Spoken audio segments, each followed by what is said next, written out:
Okay, so in the world of online real estate, you've got these two massive names you definitely know, Zillow and Redfin. Well, right now they're tangled up in a pretty high-stakes legal showdown with the US government. Today we're going to break down exactly what this fight is all about and, what it could actually mean for you. At the very heart of this whole thing is one big question. Is the deal between these two real estate giants just a smart business move that helps renters? Or is it something more calculated, a power play designed to completely crush the competition? That's what we're here to unpack. So how did we even get here? Well, it all kicked off with a massive deal that basically reshuffled the entire deck in the online rental market. And yeah, it definitely caught the eye of federal regulators. $100 million. That's the number that started it all. Zillow agreed to pay Redfin a cool $100 million. But what exactly did they get for that kind of money? See, for that $100 million, Redfin didn't just partner up with Zillow. It pretty much shut down its own rental listings business and just handed the keys over. This means Zillow's giant inventory of apartment listings would now be the only ones you see on Redfin and its other rental sites. I mean, from a business standpoint, that is a huge consolidation of power. Now, a deal this big was never going to fly under the radar. The US government, specifically the Federal Trade Commission, the FTC, they stepped in.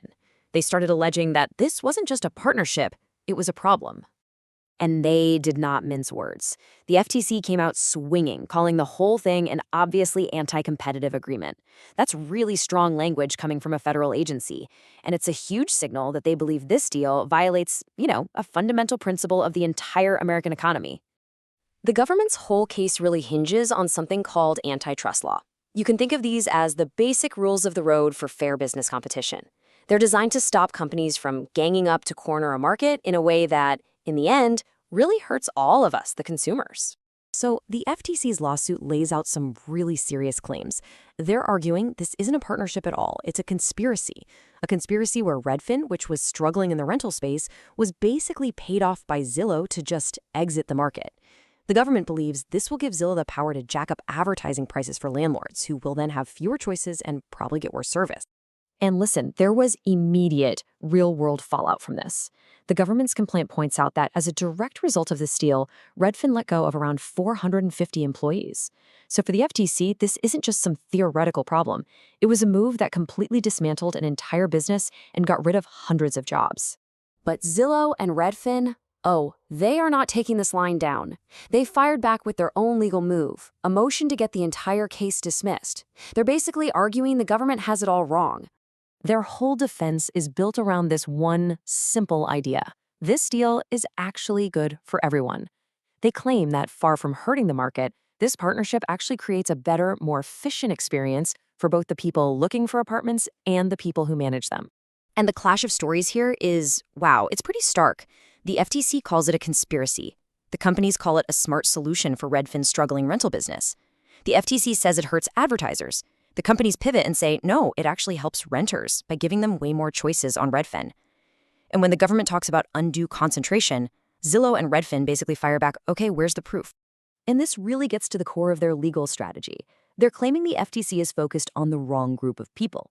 While the government's worried about the landlords who have to pay to advertise rentals, Zillow and Redfin are arguing that the real winners here are the renters themselves, who now get a much better, more complete search experience. And they don't stop there. They argue that Redfin can now take that $100 million and use it to improve its site to compete even better for renter traffic. They also point out that, hey, this market isn't a closed box. Landlords can advertise on social media or tons of other sites. And they really hammer home one key point. In all of this, the FTC has never actually claimed that a single renter has been harmed. All right, so with all this legal back and forth, let's just zoom out for a second. Why should you even care about this corporate battle? Well, because the outcome could directly affect how you look for a place to live. Yeah, let's make this personal. Whether you're a student looking for a studio apartment or a family trying to find a 3-bedroom, how this case gets resolved could actually change the tools you use and maybe even the prices you pay. So this really boils down to two very different futures. On one hand, if the government wins, the deal gets undone. That could mean more competition between listing sites, which is good, but for you, the renter, it might mean a less complete search on Redfin. On the other hand, if the companies win, that streamlined search continues, but there's a risk that landlords facing higher ad costs from a super dominant Zillow could just pass those costs right onto you in the form of higher rent. So where does this high-stakes legal drama stand today? And what should we be watching for next? Things have escalated pretty quickly here. The deal was announced back in February, the FTC sued in September, then 5 states jumped in to join the fight, and by January, Zillow and Redfin were already trying to get the whole thing thrown out of court. It's been a really fast-moving and, frankly, contentious legal battle.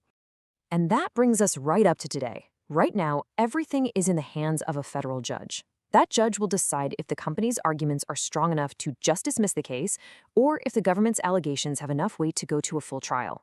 This is the next major turning point to watch. Ultimately, this whole case forces us to ask a really fundamental question about our modern economy.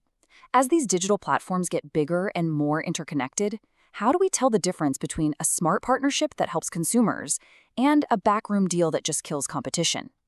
The answer is going to shape not just the future of real estate, but the very nature of how companies compete online. It's a question that'll definitely be interesting to watch unfold.